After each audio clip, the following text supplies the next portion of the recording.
Assalamualaikum warahmatullahi wabarakatuh. Kami dari kelompok 3 yang beranggotakan saya Anissa Lutfi Asungkar, teman saya Indiati Zahra dan Andrea Sekar Monanti. Di sini kami akan menyampaikan materi tentang hukum wad'i. Pengertian hukum wad'i. Hukum wad'i adalah ketentuan syariat dalam bentuk menetapkan sesuatu sebagai sebab, syarat, dan mani dari sesuatu yang lain. Dengan demikian, hukum wad'i terbagi menjadi 5 macam, yaitu yang pertama sebab, yang kedua syarat, yang ketiga mani, yang keempat rukhsah, dan yang kelima shah dan batal. Yang pertama yaitu sebab.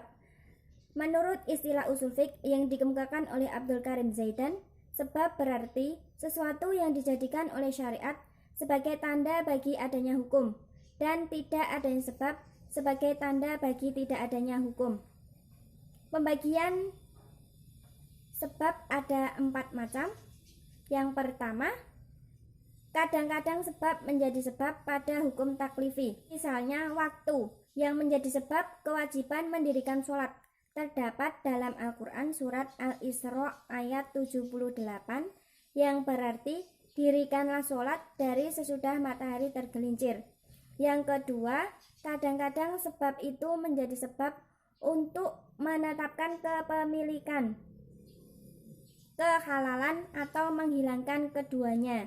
Misalnya, jual beli untuk menetapkan kepemilikan dan menghilangkan kepemilikan. Contoh lain, memerdekakan budak dan wakaf untuk menggugurkan kepemilikan. Contoh lain juga akad perkawinan untuk menetapkan kehalalan. Yang ketiga, kadang-kadang sebab itu berupa perbuatan yang mampu dilakukan mukallaf. Misalnya, ia membunuh secara sengaja menjadi sebab kewajiban qisas. Contoh lain, akad jual beli dan perkawinan menjadi sebab adanya kewajiban atas perbuatan tersebut. Yang keempat, kadang-kadang sebab berupa sesuatu yang tidak mampu dilakukan mukallaf. Misalnya, masuk waktu yang menjadikan kewajiban mendirikan sholat. Contoh lain, hubungan kerabat menjadi sebab adanya hak waris dan pewaris. Yang kedua adalah syarat. Pengertian syarat. Menurut istilah usul fiqh yang dikemukakan Abdul Karim Zaidan, syarat adalah sesuatu yang tergantung kepadanya ada sesuatu yang lain dan berada di luar dari hakikat sesuatu itu. Maksudnya adalah tidak adanya syarat menjadikan tidak adanya yang disyaratkan, tetapi adanya syarat belum tentu menjadikan adanya yang disyaratkan. Misalnya, wudhu adalah syarat bagi sahnya sholat. Dalam arti adanya sholat tergantung adanya wudhu. Pembagian syarat ada 2 macam. Yang pertama syarat syar'i, yang kedua syarat ja'li. Yang pertama syarat syar'i, yaitu syarat yang datang langsung dari syarat itu sendiri. Misalnya, keadaan rusyd bagi seorang yatim dijadikan oleh syariat sebagai syarat wajib menyerahkan harta milik kepadanya. Yang kedua syarat ja'li, yaitu syarat yang datang dari kemauan orang mukallaf itu sendiri. Misalnya, seorang suami berkata kepada istrinya, jika kamu memasuki rumah si fulan, maka jatuhlah talakmu 1. Yaitu mani. Secara bahasa, mani berarti penghalang dari sesuatu. Secara istilah, menurut Abdul Karim Zaidan, mani berarti sesuatu yang ditetapkan oleh syariat sebagai penghalang bagi adanya hukum atau penghalang bagi suatu sebab. Contoh, apabila ada seorang anak yang murtad, maka ia tidak dapat memperoleh harta waris dari orang tuanya. Maka dari itu, perbedaan agama itu menjadi mani bagi memperoleh harta waris. Kemudian pembagian mani. Menurut ahli usul fikih, mani itu terbagi menjadi 2, yaitu mani al-hukum dan kedua mani as-sabab. Mani al-hukum yaitu sesuatu yang ditetapkan oleh syariat sebagai penghalang bagi adanya hukum. Contoh, apabila ada seorang perempuan yang haid, maka ia tidak dikenai kewajiban untuk sholat. Maka dari itu, haid itu sebagai mani bagi kewajiban untuk sholat. Yang kedua yaitu mani as-sabab, yaitu sesuatu yang ditetapkan oleh syariat sebagai penghalang bagi adanya sebab, sehingga sebab ini tidak lagi mempunyai akibat hukum. Contoh, apabila ada seseorang yang mempunyai harta telah mencapai 1 nisab, maka ia dikenai kewajiban untuk zakat. Namun apabila ia dalam keadaan berhutang dan apabila hutang itu dibayarkan, maka akan mengurangi hartanya yang telah mencapai 1 nisab tadi, maka ia tidak dikenai kewajiban untuk zakat. Jadi hutang ini sebagai mani bagi kewajiban untuk berzakat. Yang keempat yaitu rukhsah dan azimah. Rukhsah menurut bahasa yakni kemudahan. Secara istilah, rukhsah berarti keringanan yang diberikan oleh mukallaf dalam hal-hal khusus atau kondisi tertentu. Pembagian rukhsah yang pertama yaitu membolehkan hal-hal yang haram karena keadaan darurat. Contoh, apabila seorang yang kelaparan, ia diperbolehkan untuk memakan bangkai demi untuk menyelamatkan hidupnya. Terus yang kedua yaitu membolehkan meninggalkan hal-hal yang wajib karena ada udzur. Contoh, seseorang yang dalam perjalanan, maka ia boleh untuk tidak berpuasa Ramadan. Yang ketiga yaitu melegalisasikan beberapa bentuk akad yang tidak memenuhi syarat. Rukhsah ini dikarenakan oleh kebutuhan umum.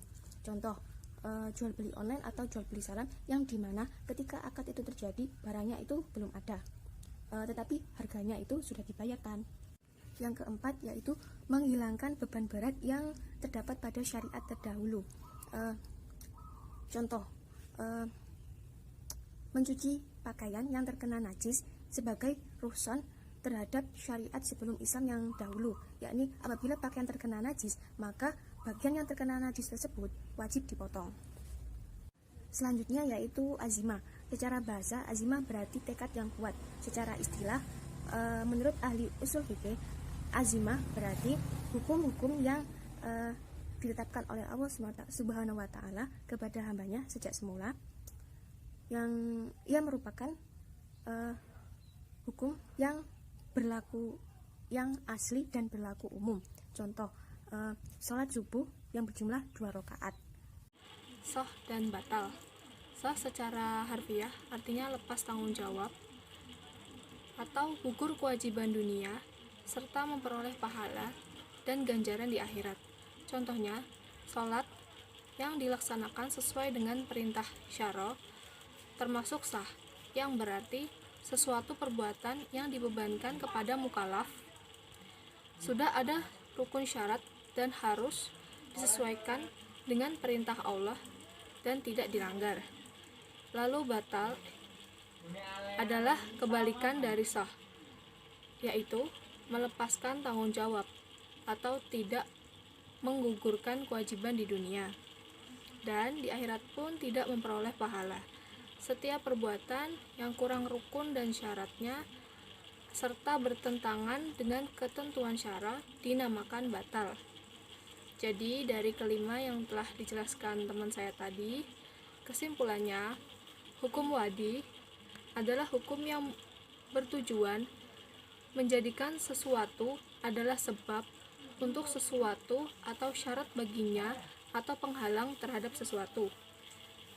Hukum wadi memiliki 5 bagian. Yang pertama, sebab. Sebab yaitu adanya sesuatu hukuman dikarenakan dilanggarnya perbuatan yang dilarang oleh syara. Yang kedua, syarat, yaitu suatu yang berada di luar hukum syara, tapi keberadaannya hukum syara tergantung kepadanya. Yang ketiga, mani, yaitu sesuatu yang ditetapkan syara berupa batalnya sebab. Yang keempat, azimah dan juga rukhsah. Azimah yaitu hukum yang disyariatkan Allah sejak semula. Yang kedua, tadi rukhsah, yaitu keringanan melakukan sesuatu dalam keadaan tertentu.